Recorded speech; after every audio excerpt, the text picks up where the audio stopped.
Chapter 6. Marilla makes up her mind. Get there they did, however, in due season.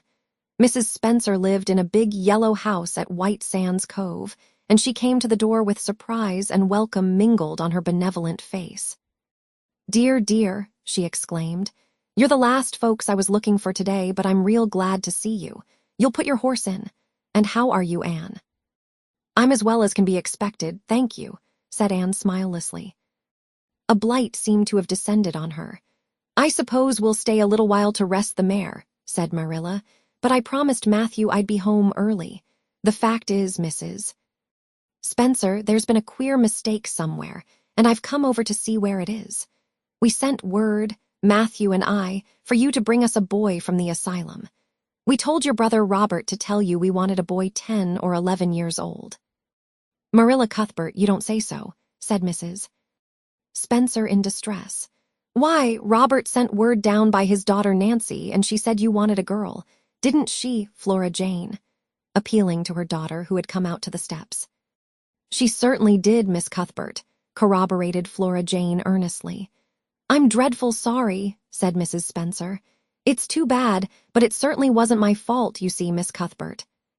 I did the best I could, and I thought I was following your instructions. Nancy is a terrible flighty thing. I've often had to scold her well for her heedlessness." "It was our own fault," said Marilla resignedly. "We should have come to you ourselves, and not left an important message to be passed along by word of mouth in that fashion. Anyhow, the mistake has been made, and the only thing to do now is to set it right. Can we send the child back to the asylum? I suppose they'll take her back, won't they?" "I suppose so," said Mrs. Spencer thoughtfully, "but I don't think it will be necessary to send her back. Mrs.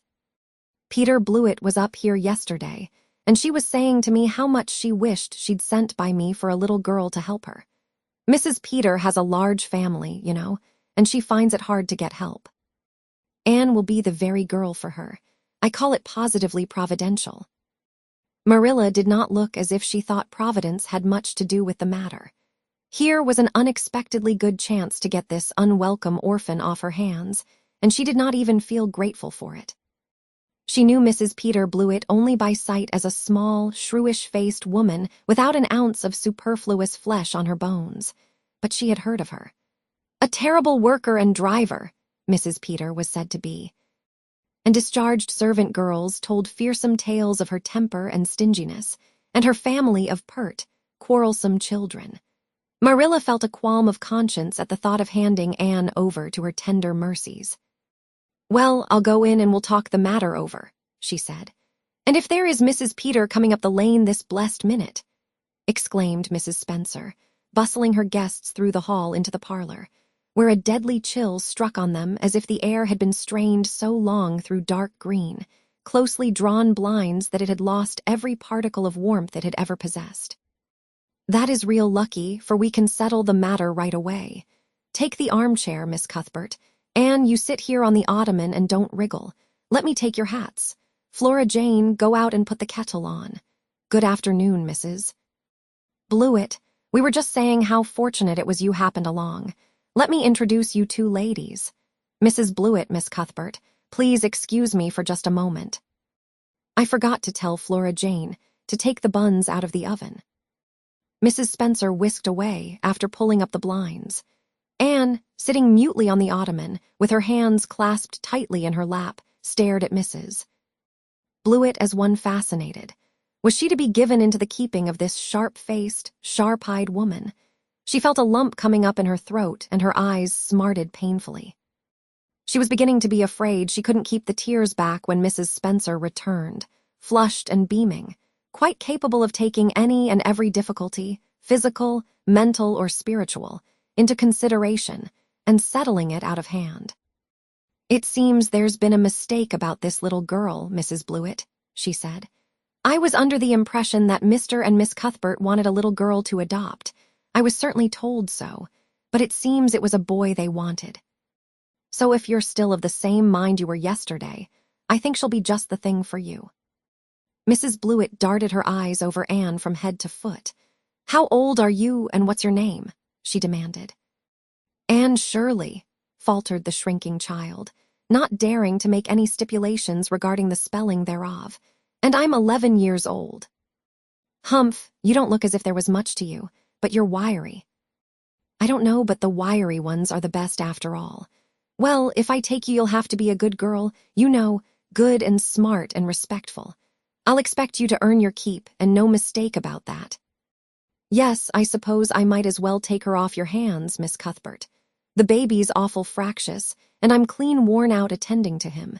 If you like, I can take her right home now.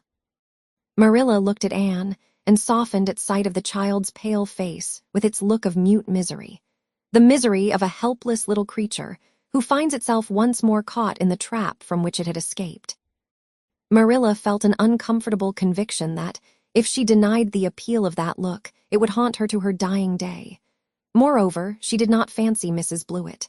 To hand a sensitive, high-strung child over to such a woman. No, she could not take the responsibility of doing that. Well, I don't know, she said slowly. I didn't say that Matthew and I had absolutely decided that we wouldn't keep her.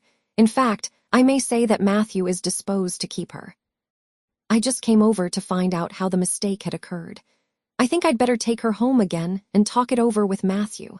I feel that I oughtn't to decide on anything without consulting him.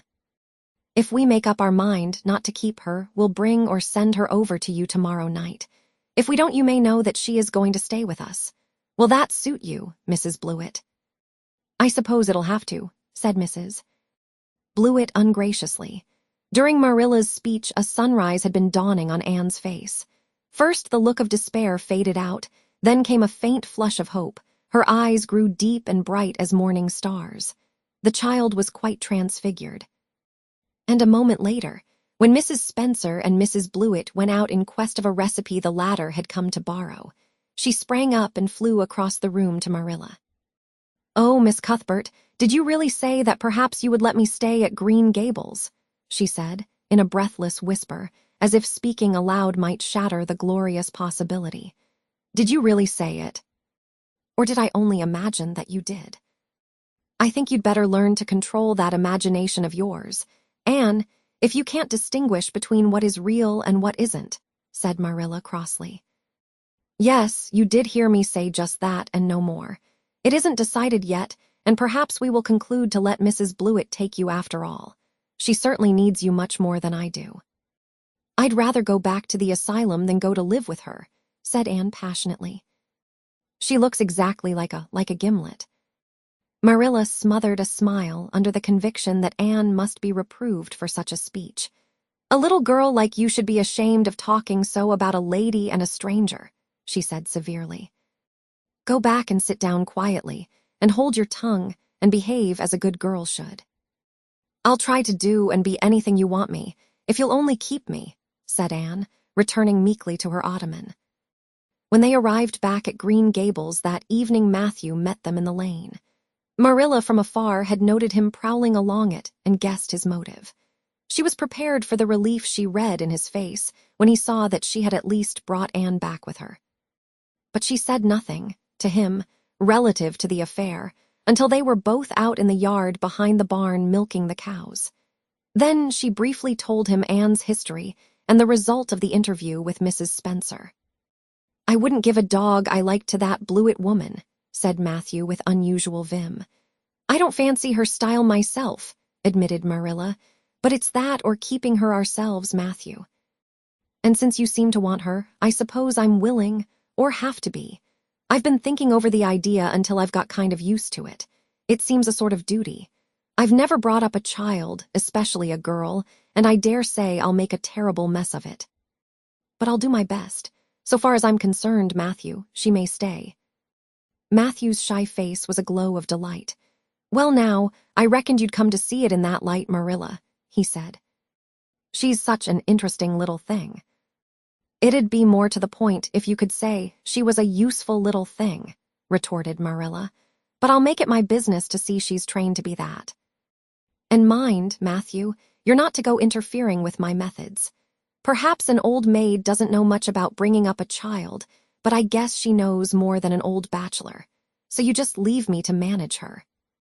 When I fail, it'll be time enough to put your oar in." There, Marilla, You can have your own way, said Matthew reassuringly. Only be as good and kind to her as you can without spoiling her. I kind of think she's one of the sort you can do anything with if you only get her to love you. Marilla sniffed, to express her contempt for Matthew's opinions concerning anything feminine, and walked off to the dairy with the pails. I won't tell her tonight that she can stay, she reflected, as she strained the milk into the creamers. She'd be so excited that she wouldn't sleep a wink. Marilla Cuthbert, you're fairly in for it. Did you ever suppose you'd see the day when you'd be adopting an orphan girl? It's surprising enough, but not so surprising as that Matthew should be at the bottom of it. Him that always seemed to have such a mortal dread of little girls. Anyhow, we've decided on the experiment, and goodness only knows what will come of it.